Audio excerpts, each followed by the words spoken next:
अस्सलाम वालेकुम dears. Class first year में नंबर सिस्टम के साथ ताहिर इकबाल आपकी खिदमत में हाजिर है। यहाँ पर इसके इंट्रोडक्शन में सबसे पहली बात यह है कि नंबर सिस्टम का जो इंट्रोडक्शन है वो ज़ाहिर है नंबर से ही स्टार्ट होगा। और डिफरेंट टाइम के अंदर डिफरेंट लोग डिफरेंट जो है वो नोटेशंस के साथ अपनी काउंटिंग को लिखते रहे। इसमें जो पहली काउंटिंग है वो हमारे पास है set of natural number 1 2 3 up to so on. इसके बाद सेट ऑफ होल नंबर की हमें ज़रूरत कब पड़ी कि जब हम इस तरह की वैल्यूज़ के सलूशन को ढूंढते हैं। तो आप देखें कि x के दोनों जानिब अगर हम 2 को माइनस कर दें यानी 2 में से 2 निकल जाए तो आपके पास इस इक्वेशन का जो सलूशन है वो आता है x is equal to zero. इस ज़ीरो की सेटिस्फेक्शन के लिए जो है हमें इस फंक्शन की इस यानी सेट की ज़रूरत पड़ी। इसके बाद देखिए हमारे पास जो नेक्स्ट सेट है वो हमारे पास है set of integers. Set of integers की ज़रूरत हमें कहाँ पड़ती है, जैसे x square minus 4 is equal to zero है तो यहाँ पर हमें जो ज़रूरत पड़ती है वो है इसके सलूशन की। मसलन अगर हम देखें तो इस सेट का जो सलूशन है वो ये बनता है कि x square is equal to 4 and from here x is equal to plus minus 2। यहाँ पर पॉजिटिव नंबर्स भी आपको मिलते हैं और नेगेटिव नंबर भी आपको मिलते हैं। तो दोनों नंबर्स के लिए हमें सेट ऑफ इंटीजर्स की ज़रूरत पड़ी। ये आपके पास है सेट ऑफ इंटीजर्स जिसके अंदर आपके पास नेचुरल नंबर भी है, होल नंबर भी है, नेगेटिव नंबर्स भी हैं, पॉजिटिव नंबर्स भी हैं। जब हम बात करते हैं इंटीजर्स की तो वहाँ पर उसके बेशुमार सबसेट्स होते हैं। मसलन इवन है उसमें 0 प्लस माइनस 2 प्लस माइनस 4 ये भी याद रखें, 0 इवन नंबर है, ज़्यादातर लोग भूल जाते हैं। और नेगेटिव नंबर भी इवन नंबर होते हैं। दूसरे नंबर पे है आपके पास आड इंटीजर्स आपके पास हैं plus minus 1 plus minus 3 up to so on. तो ये भी आपके पास पॉजिटिव भी हो सकते हैं और नेगेटिव भी हो सकते हैं। एक और आपके पास सेट है that is prime number denoted by P. तो ये 2 से स्टार्ट होगा और अप टू सो ऑन 2 3 5। इसमें चंद बातें मैं आपको बता दूं कि इसमें सिर्फ 2 एक ऐसा इवन नंबर है। 2 is the only even number in the set of prime number. बाकी जितने भी प्राइम नंबर होंगे वो बेसिकली आड होंगे, लेकिन ये याद रखें सारे आड जो है प्राइम नहीं होते। जैसे 9 है तो 9 के फैक्टर्स जो है वो मोर देन 2 हैं। पहले नंबर पे तो प्राइम की डेफिनेशन सुन लें कि ऐसे नंबर्स जो डिविजिबल बाई जस्ट जिनके दो यानी फैक्टर जो है वो हम फार्म कर सकें। जैसे 2 है तो 1 और 2 के अलावा किसी पे तकसीम नहीं होता। 3 है तो 1 और 3 पे नहीं होता, इसके अलावा नहीं होता। फिर 5 है तो अपने आप और 5 के अलावा नहीं होता। 7 है तो अपने आप और 7 के अलावा नहीं होता।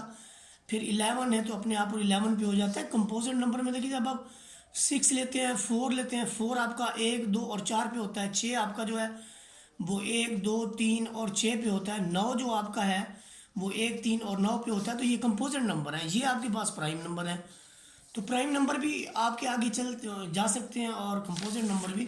तो यहाँ पर कंपोजिट नंबर का भी एक सेट दिखाया गया है, यहाँ देख सकते हैं आप। कंपोजिट नंबर का जो सेट है वो आपके पास है 4 6 8 and up to so on. Similarly हमारे पास जो एक और सेट है उसको ज़रा गौर से देखें आप। वो आपके पास क्या है, वो आपके पास है जी सेट ऑफ दूसरे नंबर पे ये है कंपोजिट नंबर के सेट। और दूसरे नंबर पे ये है कि आपका जो n है, n आपका जो है वो कंटेंट करता है w में और w आपका कंटेंट करता है z के अंदर। इसके अलावा देखें आप prime, composite, even, odd, natural, w सारे के सारे z के अंदर कंटेंट करते हैं। यानी z में इवन और ऑड का यूनियन लें तो दोबारा आपके पास z आ जाता है। यानी आप लिख सकते हैं z is equal to even set of even union set of odd. इसी तरह से जब आप इवन और ऑड की इंटरसेक्शन लेते हैं तो आपको एम्प्टी सेट मिलता है। ये छोटी छोटी एमसीक्यूज हैं जिन्हें यानी आपसे पूछा जा सकता है। इसके अलावा देखें नेक्स्ट जो हमारे पास है पेज नंबर 2 पे, वो ये है कि इंटीजर्स के बाद for the solution of equation of the type 2x + 3 = 0। आप देखिए इसका सोल्यूशन जब हम निकालते हैं तो हम लिखते हैं A X plus B is equal to 0, या फिर हम लिखते हैं B X is equal to A. ऐसी सिचुएशन में देखें जब हम इसका सोल्यूशन निकालते हैं तो हमारा रिजल्ट आता है X is equal to B over A. तो इस तरह के जितने भी नंबर हैं जिन्हें हम नॉमिनेटर और डिनोमिनेटर की फॉर्म में पुट कर सकें, बी ओवर ए की फॉर्म में पुट कर सकें, या दूसरे लफ्ज़ों में आप ये कह लें कि हम इसको जो है पी ओवर क्यू की फॉर्म में यानी नॉमिनेटर डिनोमिनेटर की फॉर्म में पुट कर सकें, या हम यूं भी इसको कह सकते हैं कि हम इसको जो है शुमार कुनिंदर मखरज की फॉर्म में पुट कर सकें, अप एंड बॉटम की फॉर्म में पुट कर सकें। तो ऐसे नंबर्स को हम कहते हैं रैशनल नंबर्स। और रैशनल नंबर्स की डेफिनेशन जो है वो ये है कि आप सेट की नोटेशन करेंगे Q is equal to x such that x is equal to a और b, where a comma b belongs to Z and b is not equal to zero. आपका डिनोमिनेटर जीरो नहीं होना चाहिए। मसलन ये कुछ हमने रैशनल नंबर्स लिखे हैं, देखें ये जो आपके पास डिनोमिनेटर नहीं है तो उनका डिनोमिनेटर एक है, ये देखें एक है सबका। अच्छा ये 16 को स्क्वायर रूट के साथ मैंने लिखा है, तो 16 का जो स्क्वायर रूट है वो आपको पता है 4 के इक्वल आता है। 16 का जो स्क्वायर रूट है वो आपको पता है कि 4 के इक्वल आता है, तो इसलिए 4 जो है वो भी हमारा रैशनल नंबर है क्योंकि इसका डिनोमिनेटर 1 है। तो ये सारे जितने के जितने हैं वो सारे के सारे आपके पास रैशनल नंबर्स हैं। देखिए 3.7 भी रैशनल है, ये सारी वैल्यू रैशनल है। इसके बाद जो नेक्स्ट हमारे पास है कि रैशनल नंबर्स जो हैं आपके पास, रैशनल नंबर्स जो हैं ये फ्रैक्शंस, देखिए फ्रैक्शंस भी हैं और डेसिमल्स भी हैं। मसलन फ्रैक्शन, आपका एक फ्रैक्शन होता है, आप उसको डेसिमल में कन्वर्ट करते हैं। ये देखें यानी फ्रैक्शन जो है वो डेसिमल में कन्वर्ट हो सकता है और डेसिमल जो है वो फ्रैक्शन में कन्वर्ट हो सकता है। तो जब डेसिमल की हम बात करते हैं तो डेसिमल के अंदर दो तरह के डेसिमल हैं। एक आपके पास है टर्मिनेटिंग डेसिमल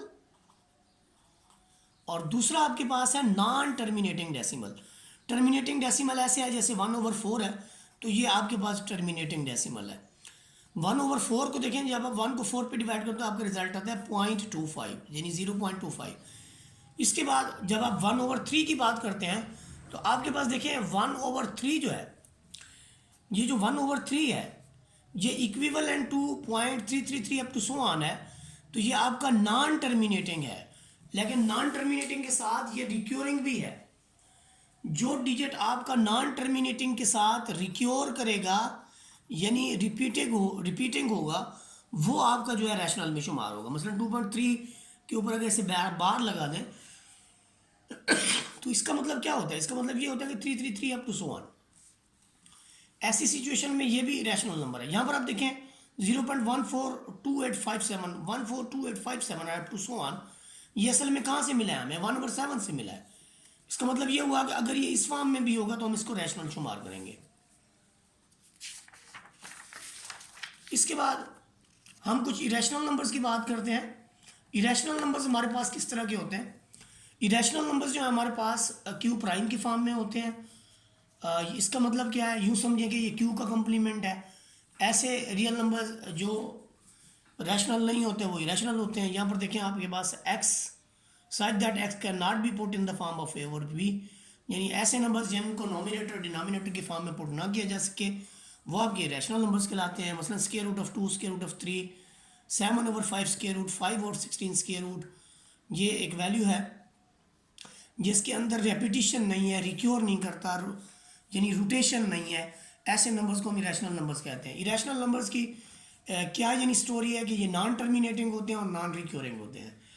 आप स्क्वायर रूट ऑफ 2 लें यानी 2 का जज़र लें तो आपके पास ये पॉइंट के बहुत सारे डिजिट तक भी ये रिपीट नहीं होगा। सिमिलरली स्क्वायर रूट ऑफ 3 भी नहीं होगा। इसको देखिए आप। इसके बाद जो हमारे पास इरेशनल नंबर है उस पर गौर करें ज़रा। 0.10100, फिर 1 के बाद 000, फिर 1 के बाद 40, कोई यानी पीरियाडिक नहीं है, नॉन पीरियाडिक है, नॉन टर्मिनेटिंग है, यानी नॉन टर्मिनेटिंग नॉन रिक्योरिंग है, इसलिए इरेशनल नंबर है। इसके बाद हम पाई की वैल्यू देखते हैं 3.141592654। ये एक इंपॉर्टेंट इरेशनल नंबर है पाई। और पाई जो असल में है क्या जी, circumference of circle divided by length of its diameter. और दूसरे नंबर पे आपको बताता चलूँ कि एक कांस्टेंट है ई, जिसे हम सेकंड ईयर के अंदर डिस्कस करेंगे, ये भी इरेशनल नंबर है। इसके अंदर देखें जो हमारे पास पाई से रिलेटेड मज़ीद थोड़ी सी इंफॉर्मेशन है वो भी लाजमी, क्योंकि MCQs के अंदर अगर ये आ गई तो फिर हमें प्रॉब्लम ना करे। यहाँ पर देखें कि अप्रॉक्सीमेट वैल्यू जो है पाई की ये हम अमूमन छोटी क्लासेस के अंदर हम लिखते हैं कि this is approximately equal to 22/7। A better approximation is 355 और 113। ये बेटर अप्रॉक्सीमेशन है। और value of pi correct to 5 lakh decimal places जो है हमने कंप्यूटर की मदद से उसको सॉल्व किया है। अब हम बात करेंगे इसके बाद रियल नंबर्स की। रियल नंबर्स क्या है? ये जो दोनों सेट हम ऊपर डिस्कस कर चुके हैं, इन दोनों का अगर यूनियन ले लें, यानी रैशनल और इरेशनल का, फर्ज करें एक मेरे पास सेट ऑफ क्यू है, दूसरा क्यू प्राइम है, इन दोनों का यूनियन लें तो हमारे पास ये सेट आर बनता है। आर का मतलब सेट ऑफ रियल नंबर बनता है। अब हम इसकी प्रॉपर्टीज़ को डिस्कस करेंगे। हमारे पास प्रॉपर्टीज़ ऑफ रियल नंबर्स हैं। हमारे पास जो पहली प्रॉपर्टी है that is called closure property of addition. हम सबसे पहले इसकी जो प्रॉपर्टीज़ को डिस्कस करेंगे वो अंडर एडिशन करेंगे। देखें, क्लोजर लॉ ऑफ एडिशन, ये यूँ समझ लें कि एक ख़ानदान के बंदे हैं, उनकी शादियाँ हुई तो फिर जो बच्चे पैदा होंगे वो भी अगर उसी ख़ानदान के हैं, उसी की शक्लें हैं, तो हम इसको कहेंगे कि ये क्लोजर लॉ है। देखिए, हमारे पास एक क्वेश्चन भी अराइज है कि इसके बारे में बताएं कि 1 - 1 जो है अंडर एडिशन क्या क्लोजर रखता है। ये देखिए, हम साइन को यहाँ लिखते हैं, इधर हम 1 लिखते हैं, इधर -1 लिखते हैं, इधर हम 1 लिखते हैं, इधर -1 लिखते हैं। इनको हम ऑपरेट करते हैं। 1 को आप 1 में प्लस करें रिजल्ट 2 आता है, 1 को -1 में करें रिजल्ट 0 आता है। तो इसके अंदर देखें, ना तो आपका 2 बिलोंग करता है 1 - 1 से, और कोई एक एलिमेंट भी बिलोंग नहीं करता, तो हम कहेंगे कि ये अंडर एडिशन क्लोजर लॉ नहीं रखता। अगर इसके रिजल्ट्स जो आ रहे हैं वो इसी सेट में से आएंगे तो फिर हम कहेंगे क्लोजर लॉ रखता है। इसके बाद देखिए एसोसिएटिव लॉ, एक और एग्जांपल इसकी आएगी आगे चल के, एसोसिएटिव लॉ ऑफ एडिशन। इसका मतलब क्या है? चले क्लोजर को मैं आपको थोड़ी सी एक और मिसाल दे देता हूँ। मसलन आप ए को 2 रख लें, बी को आप 3 रख लें, ये दोनों ज़ाहिर रियल नंबर हैं। तो आप देखें कि जब आप 2 + 3 करते हैं आपका रिजल्ट 5 आता है, तो 5 भी तो एक रियल नंबर है। इसी तरह से आप इसके रैशनल इरेशनल नंबर भी कर लें, उनका सम अप करें तो आपका रियल नंबर ही रहेगा। एसोसिएटिव लॉ क्या है कि अगर आप ए 2 रखें, बी 3 रखें और सी को 4 रखें और सारे के सारे आर हैं, तो ए 2 + 3 + 4 करें, या फिर आप 2 + 3 करके फिर +4 करें, आपके रिजल्ट सेम रहेंगे। ये देखें, 2 और 7 9 आएगा, इसका भी आपका 9 आएगा, यानी left hand side is equal to right hand side. इसके बाद हमारे पास है एडिटिव आइडेंटिटी। ये देखिए, एडिटिव आइडेंटिटी ऐसा एक रियल नंबर यानी 0 है आर के अंदर कि किसी भी आप रियल नंबर के अंदर उसको सम अप करें। मतलब फ़र्ज़ करें ए की वैल्यू मैं 2 रख देता हूँ, तो 2 को जमा करें 0 में, 2 को जमा करें आप 0 में, या फिर आप 0 को जमा करें 2 में, तो इट डजेंट चेंज। इसके अंदर कोई चेंज जो है वो नहीं आता। इसके बाद देखिए हमारे पास है एडिटिव इन्वर्स। एडिटिव इन्वर्स का क्या मतलब है? आपके पास कोई भी वैल्यू होगी उसका आप साइन चेंज कर देंगे, वो एडिटिव इन्वर्स बन जाएगा। मसलन आपके पास है जी, फ़र्ज़ करें मैं ए की वैल्यू 3 रख लेता हूँ। 3 एक ऐसा रियल नंबर है कि वहाँ पर इसका एडिटिव इन्वर्स है -3। ये एग्जिस्ट करेगा आर में, सच दैट कि आप 3 को -3 में जमा करें या फिर -3 को आप +3 में जमा करें, आपके पास एडिटिव आइडेंटिटी आएगी। इसका मतलब क्या हुआ कि एडिटिव इन्वर्स क्या है? 3 का एडिटिव इन्वर्स -3 और -3 का 3 है। इसी तरह 5 का -5 और -5 का 5 है। 5/7 का -5/7 है और -5/7 का 5/7 है। इसके बाद हमारे पास एक कम्यूटेटिव लॉ फॉर एडिशन कि आपके पास कोई से 2 एलिमेंट हैं, तो चाहे आप ए को बी में प्लस करें या बी को ए में, आपके रिजल्ट सेम रहेंगे। यानी मैं अगर कहूँ कि ए मेरे पास 5 है और बी मेरे पास 6 है, तो इधर 6 + 5 होगा, यानी ये भी 11 ये भी 11। इसके बाद हमारे पास है मल्टीप्लिकेटिव लॉज। अब ये जितना हमने पीछे लॉज किए वो सारे एडिटिव लॉज थे। अब हमारे पास है जी मल्टीप्लिकेटिव लॉज। मल्टीप्लिकेटिव लॉज में भी क्लोजर लॉ सबसे पहले है। मैं वही अगर वैल्यूज़ लूँ, ए को मैं 2 रखूँ, बी को अगर मैं 3 रखूँ, और मैं ये कहूँ कि 2 × 3, तो मेरा रिजल्ट 6 बनेगा और 6 भी एक रियल नंबर है। अब यहाँ पर क्लोजर लॉ को देखते हैं अंडर मल्टीप्लिकेशन। देखिए, आप 1 को 1 से मल्टीप्लाई करें, 1 को -1 से करें, -1 को 1 से करें, आप इस -1 को आप इस 1 से करें, तो आपका यहाँ पर -1 आएगा। -1 को -1 + 1, यानी आपने इन दोनों पे ऑपरेशन लगाए। ये देखिए ना, आपने 1 को 1 से दिया, 1 को -1 से दिया, फिर आपने -1 को -1 से दिया, फिर आपने -1 को +1 से दिया, आपके सारे के सारे जो रिज़ल्ट हैं वो +1 और -1 है, इसी में से हैं। तो इसलिए हम कहते हैं कि ये सेट जो है क्लोजर है अंडर मल्टीप्लिकेशन। तो क्लोजर का यही तरीकाकार है कि आप कोई से दो रियल नंबर लें, उनके दरमियान ऑपरेशन लगाएं, जो भी गिवन ऑपरेशन है, एडिशन है, मल्टीप्लिकेशन है, तो अगर आपका रिजल्ट वहीं से रहता है तो that is called closure law. हम कहेंगे कि ये सेट क्लोज्ड है अंडर दैट ऑपरेशन। इसके बाद जो हमारे पास है एसोसिएटिव लॉ है, ये भी सिमिलरली जैसे एडिशन का हमने किया था उसी तरह का है। इसके अंदर क्या है कि आप कोई सी दो वैल्यूज़ को लेते हैं, तीन वैल्यूज़ को लेते हैं, मसलन 2, 3, 4 रख लें इसको। आप पहले 2 को 3 और 4 से ज़रब दे दें, या फिर आप 2 को 3 से ज़रब देने के बाद 4 से ज़रब दें, तो आपका रिज़ल्ट सेम रहेगा। यानी ये 2 क्रॉस 12 आ जाएगा, ये आपका आ जाएगा 6 क्रॉस 4, इधर भी आपका 24 बन जाएगा और उधर भी आपका 24 बन जाएगा। इसके बाद देखिए आपके पास है मल्टीप्लिकेटिव आइडेंटिटी। मल्टीप्लिकेटिव आइडेंटिटी का क्या मतलब है, यानी आपने कोई एक ऐसा रियल नंबर लिया है, तो 1 एक ऐसा मल्टीप्लिकेटिव आइडेंटिटी है कि आप किसी भी रियल नंबर को 1 से मल्टीप्लाई करें या 1 को उस रियल नंबर से, इट डजेंट चेंज। मसलन आप 2/3 ले लेते हैं तो उसको आप 1 से मल्टीप्लाई करें, या 2/3 को आप 1 को 2/3 से मल्टीप्लाई करें, तो डजेंट चेंज, 2/3 ही आएगा। इसके बाद आपके पास है मल्टीप्लिकेटिव इन्वर्स। अब मल्टीप्लिकेटिव इन्वर्स का क्या मतलब है, यहाँ पर हमने इनकी अप और बॉटम को चेंज कर देना होता है। देखिए आपके कोई एक मैं ए लेता हूँ, मैं फ़र्ज़ करें कि ए की वैल्यू रखता हूँ जी वही 2/3, तो मेरा जो ए इन्वर्स होगा वो होगा 3/2। इसमें अब मैंने क्या किया है कि इनको इंटरचेंज कर दिया इन्वर्स में।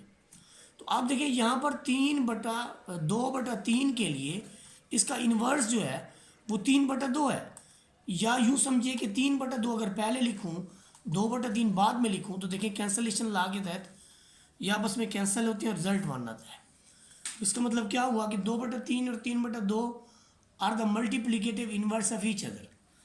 तो ये एक दूसरे के मल्टीप्लिकेटिव इन्वर्स हैं। यानी आपको अगर ये पूछा जाए कि 2/3 का मल्टीप्लिकेटिव इन्वर्स क्या होगा, तो आप कहेंगे 3/2। लेकिन यहाँ पर एक चीज़ याद रखें कि 0 का कोई मल्टीप्लिकेटिव इन्वर्स नहीं होता, इसलिए जो भी आप ए लेंगे वो नॉन ज़ीरो लेंगे। इसके बाद आपके पास है commutative law of multiplication. Commutative law क्या है, कमोटेटिव लॉ उसी तरह से है जैसे एडिशन से था कि आप कोई से दो रियल नंबर लेते हैं, 2, 3 ले लें, तो आप 2 को 3 से मल्टीप्लाई करें या आप 3 को 2 से मल्टीप्लाई करें तो रिजल्ट सेम रहेगा। इसके बाद आपके पास है मल्टीप्लिकेटिव एडिटिव लॉ, यानी अब आपके पास मल्टीप्लिकेशन और एडिशन या सब्ट्रैक्शन जो है at the same time act करेंगी। ये देखें, यहाँ से आप कोई से 3 रियल नंबर लेते हैं, आप a इंटू बी प्लस सी देते हैं, तो इसका मतलब क्या होगा कि दोनों को मिलेगा, ए बी को भी मिलेगा, सी को भी मिलेगा। जब ये लेफ्ट से मिलता है तो हम इसको कहते हैं left distributive law of multiplication over addition, और जब ये राइट से मिलता है तो हम इसको कहते हैं right distributive law over addition under multiplication. इसी तरह से फिर जो नेक्स्ट हमारे पास है वो है ऑर्डर्ड प्रॉपर्टीज़ हैं, ऑर्डर प्रॉपर्टीज़ हैं और कंप्लीटनेस एक्सियम्स हैं। ऑर्डर प्रॉपर्टीज़ हम इसके बाद डिस्कस कर रहे हैं, और कंप्लीटनेस जो है ये हायर क्लासेस के अंदर डिस्कस होगा। तो यहाँ पर हम प्रॉपर्टीज़ ऑफ इक्वालिटी को देखेंगे। सबसे पहले ऑर्डर प्रॉपर्टीज़ भी दो तरह की हैं, एक आपके पास है इक्वालिटी की प्रॉपर्टीज़ हैं, दूसरी आपके पास है इनइक्वालिटीज़ की प्रॉपर्टीज़। तो प्रॉपर्टीज़ ऑफ इक्वालिटी में देखें रिफ्लेक्सिव प्रॉपर्टी है, आप आईने के सामने खड़े हो जाएं तो खुद को ही देखेंगे, this is called reflexive property, यानी every real number is equal to itself. उसके बाद आपके पास है सिमेट्रिक प्रॉपर्टी, यानी ए और बी कोई से दो रियल नंबर हैं, आपके पास 3 पॉसिबिलिटी सिमेट्रिक प्रॉपर्टी, यानी ए अगर बी के इक्वल है then it means b is equal to a. इस तरह हमारे पास है ट्रांजिटिव प्रॉपर्टी, यानी अगर आपका ए बी के इक्वल है या बी सी के इक्वल है, ए आपका बी के इक्वल हो गया, बी आपका सी के इक्वल हो गया, तो इसका मतलब first one is equal to third one. इसके बाद आपके पास है एडिटिव प्रॉपर्टी। एडिटिव प्रॉपर्टी का क्या मतलब है, एडिटिव प्रॉपर्टी का मतलब ये है कि आपके पास कोई से दो रियल नंबर हैं, आप उनकी लेफ्ट साइड पे यानी a is equal to a plus c is equal to b plus c है, तो तो यहाँ से आप सी को कैंसिल कर सकते हैं। इस तरह से आपके पास मल्टीप्लिकेटिव प्रॉपर्टी है। मल्टीप्लिकेटिव प्रॉपर्टी क्या है कि ए आपका बी के इक्वल है, तो इधर भी सी से मल्टीप्लाई कर लें, इधर भी आप उसको सी से मल्टीप्लाई कर लें। इसके बाद जो हमारे पास है वो है जी कैंसलेशन लॉ। कैंसलेशन लॉ का क्या मतलब है कि आपके पास दोनों साइड पे सेम चीज़ें हैं, इधर भी सी है इधर भी सी, आपको कैंसिल कर सकते हैं। इसके बाद हमारे पास कैंसलेशन है अंडर मल्टीप्लिकेशन। ये सी है इधर सी है, तो मल्टीप्लिकेशन का रेसिप्रोकल होता है डिवीजन, तो इधर सी पे डिवाइड कर दें इधर भी सी पे डिवाइड कर दें, तो आपका A is equal to B आ जाएगा। This is called cancellation property with respect to multiplication. इसके बाद हमारे पास इनइक्वालिटीज़ की प्रॉपर्टीज़ हैं, इंपॉर्टेंट है ये भी। तो पहले हमारे पास है ट्रेचोटॉमी प्रॉपर्टी। ट्रेचोटॉमी प्रॉपर्टी जो है ये आपके पास है कि इसकी 3 पॉसिबिलिटीज़ हैं कि कोई से 2 बंदे ले लें, या तो उनकी उम्रें सेम होंगी, या एक बड़ा होगा दूसरे से, या दूसरा बड़ा होगा पहले से। ये जहाँ पर 3 तरह की पॉसिबिलिटीज़ आ जाएँ तो इसको हम कहते हैं ट्रेचोटॉमी प्रॉपर्टी, या ट्राइकोटॉमी प्रॉपर्टी भी कह सकते हैं इसको। इंग्लिश की प्रोनाउंसिएशन है, जिस तरह की भी आप देख लीजिए। उसके बाद आपके पास है ट्रांजिटिव प्रॉपर्टी। ट्रांजिटिव प्रॉपर्टी का मतलब क्या है? ट्रांजिटिव प्रॉपर्टी का मतलब ये है कि अगर ए बड़ा है बी से और बी बड़ा है सी से, तो इसका मतलब फर्स्ट एलिमेंट लास्ट से बड़ा होगा। एडिटिव प्रॉपर्टी क्या है कि a is greater than b and a plus c. देखिए यहाँ पर हमने सी को ऐड कर दिया है, तो वो दोनों तरफ बड़ा रह जाएगा। मतलब मैं अगर ये कहूँ कि 3 बड़ा है 2 से, इधर मैं 1 जमा कर देता हूँ, तो तब भी ये बड़ा ही रहेगा ये साइड। इस तरह छोटे में मैं ये कहूँ कि 2 छोटा है 3 से, तो इधर भी 1 जमा कर दूँ, तो इधर भी 1 जमा कर दूँ, तो ये जो इनइक्वालिटी है चेंज नहीं होगी। सिमिलरली आप इसमें देखें, यही सिचुएशन इधर है कि जो एलिमेंट ए बड़ा है बी से और सी बड़ा है डी से, तो जो लेफ़्ट साइड है वो लेफ़्ट से सम अप कर लें, जो राइट है वो राइट से सम अप कर लें। यानी बड़ी वैल्यू को आपने बड़ी में जमा कर दिया, छोटी को आपने छोटी में जमा कर लिया, तो आपके रिज़ल्ट जो हैं वो ठीक रहेंगे। उसके बाद देखिए आपके पास है मल्टीप्लिकेटिव प्रॉपर्टी। मल्टीप्लिकेटिव प्रॉपर्टी क्या चीज़ है आपके पास कि for all A B C belongs to R and C is positive. A B C R का मेंबर है और सी पॉजिटिव है, ए ग्रेटर देन बी है, तो पॉजिटिव नंबर से जब भी आप मल्टीप्लाई करेंगे तो इनइक्वालिटी में कोई चेंज नहीं आएगा। मैं इसका बताता हूँ आपको। एक एलिमेंट है 3, दूसरा है 2, आप सी की वैल्यू ले लें 1, चलिए 1 आप नहीं लेते तो 5 ले लें। आप 3 को 5 से मल्टीप्लाई कर दें और 2 को भी 5 से मल्टीप्लाई कर दें, इसका 15 आ जाएगा और इसका आ जाएगा 10। तो आप खुद देखें आपकी इनइक्वालिटी में कोई चेंज नहीं आया। सिमिलरली यहाँ पर देखें आपके पास ये इसी तरह से है कि अगर आपका ए जो है वो छोटा है बी से, फिर आप सी की वैल्यू 5 ले लें, 2 को 5 से और 3 को 5 से मल्टीप्लाई कर दें, तो तब भी इनइक्वालिटी में कोई चेंज नहीं आएगा। इसके बाद देखिए हमारे पास है पार्ट नंबर 13। इसके अंदर देखिए part number B, for all A B C belongs to R and C is negative. अब आपके पास सी नेगेटिव है, यानी मैं ये कहूँ कि 3 बड़ा है 2 से और मैं सी की वैल्यू रख दूँ -1, तो आप देखिए 3 को -1 से करूँ और 2 को भी -1 से मल्टीप्लाई करूँ, इसका रिजल्ट आएगा -3, इसका आएगा -2। तो अब आपका जो इनइक्वालिटी है पहले इस तरफ था, अब इस तरफ हो जाएगा, क्योंकि -2 जो है वो बड़ा होता है -3 से। सिमिलरली ए ग्रेटर देन बी है, सी ग्रेटर देन सी है, तो आपकी जो स्मॉल वैल्यू है स्मॉल से मल्टीप्लाई होके छोटी रहेगी और बड़ी वैल्यू बड़ी से मल्टीप्लाई होके बड़ी रहेगी। और सिमिलरली ये नेक्स्ट जो आपके पास प्रॉपर्टी है ये भी इसी तरह से है। इसके बाद हमने एक्सरसाइज को स्टार्ट करना है, तो एक्सरसाइज का जो स्टार्ट है वो नेक्स्ट लेक्चर के अंदर।